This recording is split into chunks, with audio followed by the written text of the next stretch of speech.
जय जगन्नाथ बंधु माने देखो मु आज आम ओडिशार पुरातन रेसिपी गुलुगुला रेसिपीटा करची एटा आंट गुलगुलाटा आकु मु आलू तरकारी सहित खाऊची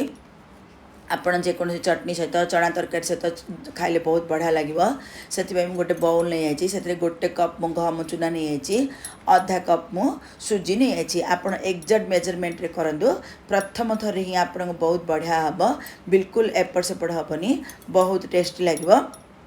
सुजी दे सारा पर मुझे पान मधुरी गोटे चामचटे दे दूची आपण पान मधुरी ही दिंतु आ गोलमरीच गुजराती देवा किसी आवश्यकता ना तापर आम खाइबा सोडा गोटे पाउ चामच से देदेबा सोडा दे सारा पर मुझे गोटे 4 चामच तेल दे देची आपण घी देले आहरी बहुत बढ़िया लगे कौन बास्ना नथिबार तेल मु 4 चामच दे देची मु जो कप्रे अटा नहीं से कप्रे 3 भाग मो आमर चीनीटा देदेची तापर स्वाद अनुसार टिके लुण देदेली पानी मु गोटे कपटी नहीं से टिके टिके मिसेक सुखिला अटा आम करवा प्राय ए अधा कप ही पानी लगे अधिक पानी लगनी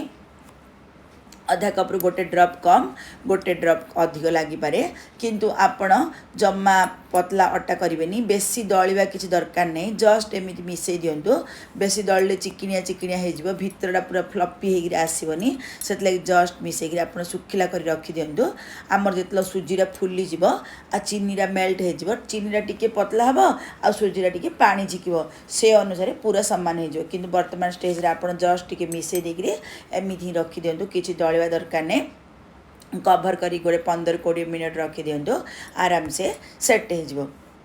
देखु बर्तमान 15-20 मिनट हो गला सेपटे मु चुल्ली उपर तेल कड़े बसई देती देखिले ना मुझे सुखिला कर रखी केमी नरम हो जाए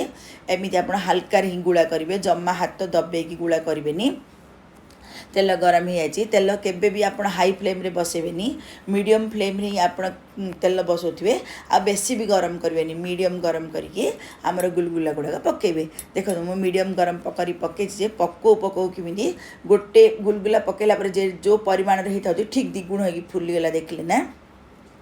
गोटे मिनट हो सारा पर मुझे टिके हल्का ओल्टे दूची आपड़ जमा प्रेसर देवेनि ओल्टेला बेले भांगी जीव आ सांगे सांगे ओल्टे देवे नहले पोड़ी जीवार चांस अच्छी एमती एपट सेपट करके एटा गोटे 2-3 मिनट लगे भाजी होगापाई किंतु आपण मीडियम फ्लेम रु आउ टे कम कर रखुवे स्लो फ्लेम रु टिके हाई कर रखुवे जम्मा हाई फ्लेम करेंगे उपरटा नाली कलर हो भितरटा जम्मा भाजी हेनी भल लगे आपड़ कहे सस्मिता दीदी कही नाला बोली कहीकि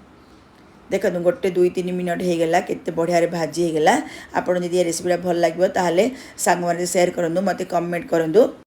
यूट्यूब रे जदि नुआर देखुए मो साइड रे फॉलो बटन दबाई दिंतु फॉलोइंग हो मुझे कौन नुआ नुआ वीडियो सब पोस्ट करी आपण पाखे प्रथम जाकि नोटिफिकेशन पहुँचुव आपण मैंने जदि फेसबुक रे देखुए मो साइड रे फॉलो बटन दबाई दिंतु फॉलोइंग हो देखो मोर ये भितर केते सुंदर गोल्डन कलर होगी बढ़िया भाजी होगला बर्तमान मुझे बाहर करदेवी आपण एपरी करी कौन से ठाकुर भी भोग लगातु बहुत बढ़िया लगे बहुत इजी रे हो गोटे 10-15 मिनट भितर आराम से हो जाऊँगी आप काढ़ी सारापर गोटे कौन से जाली उपर रखीदे एक्सट्रा तेलटा बाहर पड़ो करंतु एंजॉय करंतु रही धन्यवाद।